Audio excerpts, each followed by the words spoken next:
కార్తీక పురాణము 16వ అధ్యాయము. ఓం నమ శివాయ. స్తంభము బ్రాహ్మణుడుగా మారుట. మరొక దినమున వశిష్ఠుల వారు జనక చక్రవర్తికి ఇట్లు చెప్పతొడంగిరి. ఓ రాజా, కార్తీక మాసము దామోదరుని అత్యంత ప్రీతికరమైన మాసము. ఈ మాసమందు స్నాన దాన వ్రతాదులు చేయుట, శాలాగ్రామ దానము చేయుట చాలా ముఖ్యము. ఎవరు కార్తీక మాసమందు తనకు శక్తి ఉన్నను దానము చేయుడో అటు వారు నరకబాధలు పొందుదురు. ఈ నెల దినములు తాంబూల దానము చేయువారు చక్రవర్తిగా పుట్టుదురు. ఆ విధముగానే నెల రోజులు ఏ ఒక్కరోజు విడవకుండా తులసికోట వద్ద కానీ భగవంతుని సన్నిధిన కానీ దీపారాధన చేసిన ఎడల సమస్త పాపములు నశించుటే కాక వైకుంఠ ప్రాప్తి కలుగును. కార్తీక శుద్ధ పౌర్ణమి రోజున నదీ స్నానం ఆచరించి భగవంతుని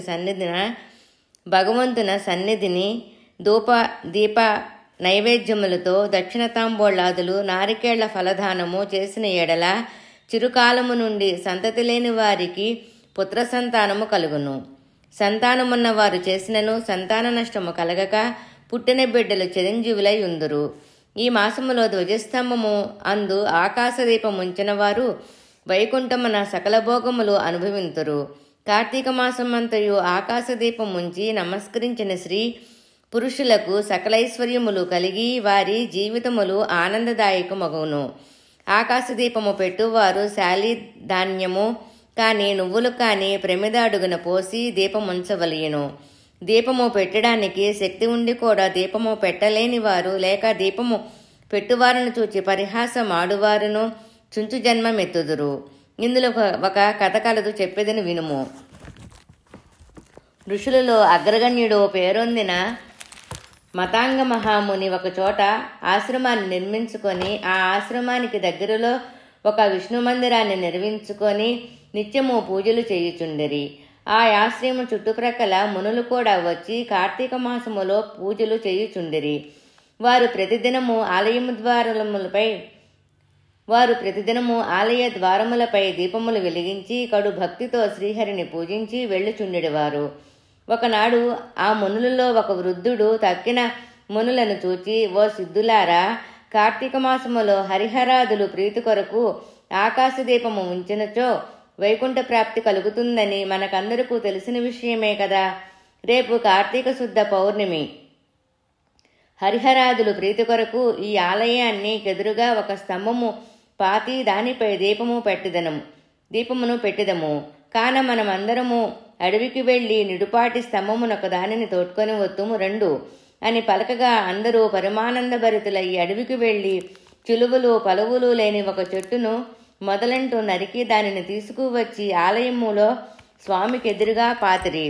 దానిపై శాలిధ్యానం ఉంచి ఆవునేతితో నింపిన పాత్రను దానిపై పెట్టి అందు ఒత్తు వేసి దీపము వెలిగించిరి. పిమ్మట వారందరూ కూర్చుండి పురాణ పఠనము చేయుచుండగా పెళపెళ అనే శబ్దము వినిపించి వారు పాతిన స్తంభము మొక్కలయ్యి క్రింద పడెను. అందరూ బయటికి వచ్చి చూడగా స్తంభము మొక్కలయ్యి పడి దీపము ఆరిపోయి చల్లా చెదురై పడి ఉండెను. ఆ దృశ్యము చూచి వారందరూ ఆశ్చర్యముతో నిలబడి ఉండిరి. అంతలో ఆ స్తంభము నుండి ఒక పురుషుడు బయటకు వచ్చెను. వారతనిని చూచి, ఓయి, నీవెవడవు? అనేవి స్తంభము నుండి ఎలా వచ్చితివి? నీ వృత్తాంతమేమి అని ప్రశ్నించిరి. అంత పురుషుడు వారందరికీ నమస్కరించి, ఓ పుణ్యాత్మలారా, నేను క్రిందటి జన్మయందు బ్రాహ్మణుడను, ఒక జమీందారుడను. నా పేరు ధనలోభుడు.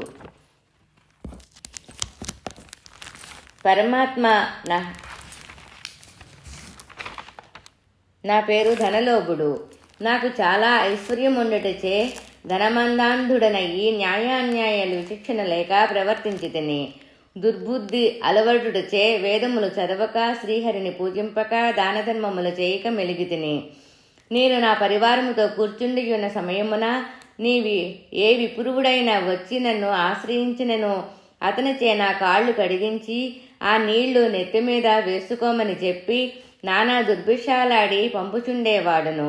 నేను ఉన్నతాసనంపై కూర్చుండి అతిథులను నేలపై కూర్చుండుడని చెప్పేడివాడును. స్త్రీలను పసిపిల్లలను హీనముగా చూచుచుండెడివాడును. అందరూ నా చేష్టలకు భయపడేవారే కానీ నన్నెవరూ మందలింపలేకపోయిరి. నేను చెయ్యి పాపకార్యములకు హద్దు లేక పోయిడిది. దానధర్మమన్నా ఎట్టిదో నాకు తెలియదు. ఇంత దుర్మార్గుడునయ్యి పాపినయ్యి అవసాన దశలో చనిపోయి ఘోర నరకములు అనుభవించి లక్ష జన్మల యందు కుక్కనయ్యి 10,000 జన్మల కాకినయ్యి 5,000 జన్మల తొండనయ్యి 5,000 జన్మల పేడ పురుగునయ్యి తర్వాత వృక్ష జన్మమెత్తి కీకారణ్యములో ఉండి కూడా నేను చేసిన పాపములను పోగొట్టుకొనలేకపోయితిని. ఇన్నాళ్లకు మీ దయవలన స్తంభముగానున్న నేను మా నరరూపం ఎత్తి నా జన్మాంతర జ్ఞానినైతిని. నా కర్మలన్నీయు మీకు తెలియచేసి తిని నన్ను మన్నింపుమని వేడుకొనెను. ఆ మాటలు ఆలకించిన మునులందరూ అమితాశ్చర్యమొంది, ఆహా, కార్తీక మాస మహిమ ఎంత గొప్పది!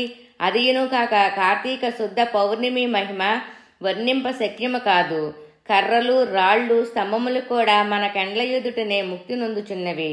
వీటన్నిటికన్నా కార్తీక శుద్ధ పౌర్ణమి రోజున ఆకాశదీపం ఉంచిన మనుజునకు వైకుంఠ ప్రాప్తి తప్పక సిద్ధించును. అందువలనే ఈ స్తంభమునకు ముక్తి కలిగిందని మునులు అనుకొనుచుండగా ఆ పురుషుడా మాటలు ఆలకించి, మునుపుంగవలారా, నాకు ముక్తి కలుగు మార్గం ఏదైనా కలదా ఈ జగంబున? నెల్లరకు నెడులు కర్మబంధము కలుగును, అది నశించుటెట్లు? నా ఈ ప్రశ్న సంశయము బాపుడని ప్రార్థించెను.